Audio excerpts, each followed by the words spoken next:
lagi dengan saya Dahlia Silaban. Di pertemuan kali ini kita akan membahas topik tentang sistem kendali.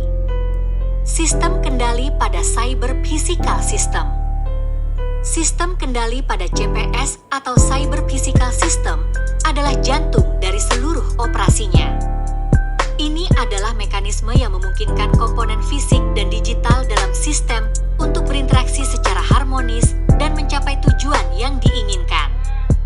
Sederhananya, sistem kendali ini bertindak sebagai otak yang mengatur dan mengendal.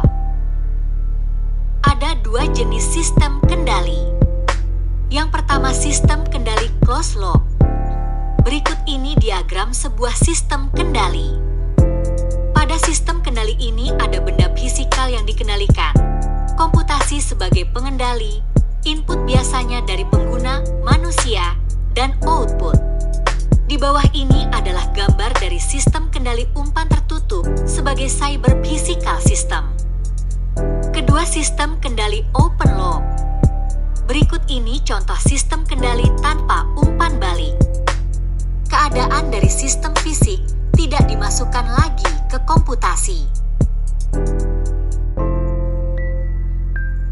Berikut ini adalah gambar dari sistem kendali open loop. Sistem ini dapat berfungsi baik jika perilaku fisikal diketahui dengan baik dan tidak ada gangguan dari luar. Menurut definisi CPS, sistem ini tidak termasuk dalam CPS. Sistem ini masih termasuk sistem embedded karena ada elemen komputasi di dalamnya.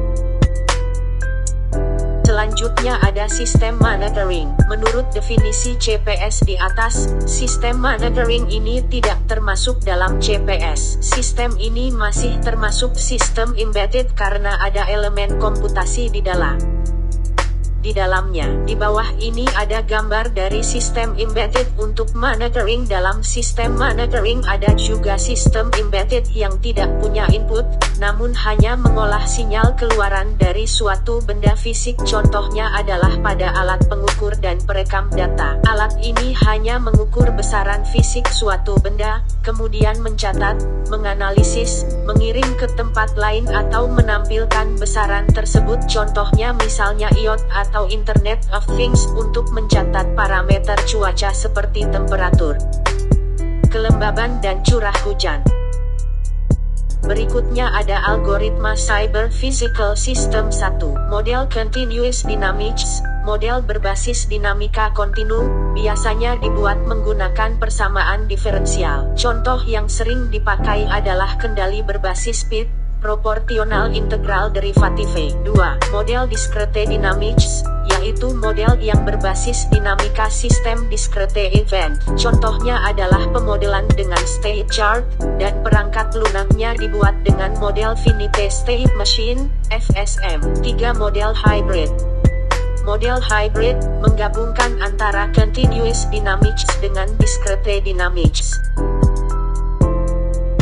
Selanjutnya kita akan membahas modelnya satu persatu. Yang pertama, model Continuous Dynamics. Dalam Cyber Physical Systems, CPS, model dinamika kontinu digunakan untuk menggambarkan hubungan antara laju perubahan variabel sistem, misalnya kecepatan, suhu, tekanan, dengan keadaan sistem saat ini dan input eksternal. Contoh sistem mekanik, persamaan gerak Newton F sama dengan ma, untuk menggambarkan posisi dan kecepatan objek.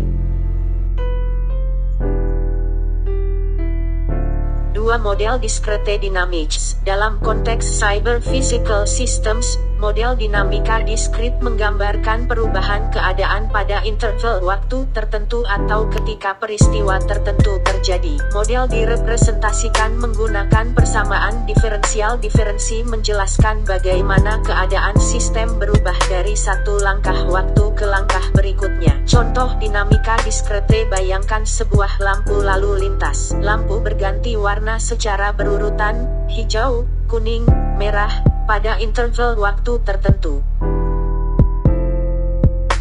3. Model Hybrid Systems. Dalam Cyber Physical System, model hybrid systems digunakan untuk menggambarkan dan menganalisis sistem yang memiliki karakteristik gabungan antara sistem kontinu, analog, dan diskrit. Digital. Keuntungan menggunakan model hybrid systems dalam CPS adalah model hybrid systems dapat lebih akurat menggambarkan perilaku sistem yang kompleks, yang melibatkan interaksi antara komponen kontinu dan diskrit. Contoh aplikasi model hybrid systems dalam CPS, kendaraan otonom. Mengontrol gerakan kendaraan dengan mempertimbangkan kondisi jalan, lalu lintas, dan sinyal dari sensor. Baiklah teman-teman, sekianlah pembahasan pada topik pembelajaran kali ini. Semoga dapat menambah wawasan dan pengetahuan teman-teman sekali dalam menambah ilmunya. Terima kasih buat yang udah nonton, jangan lupa like, subscribe, dan bunyikan pemberitahuan terbaru dari YouTube channel saya. Terima kasih, sampai jumpa di video pembelajaran berikutnya. Stay for watching, teman-teman.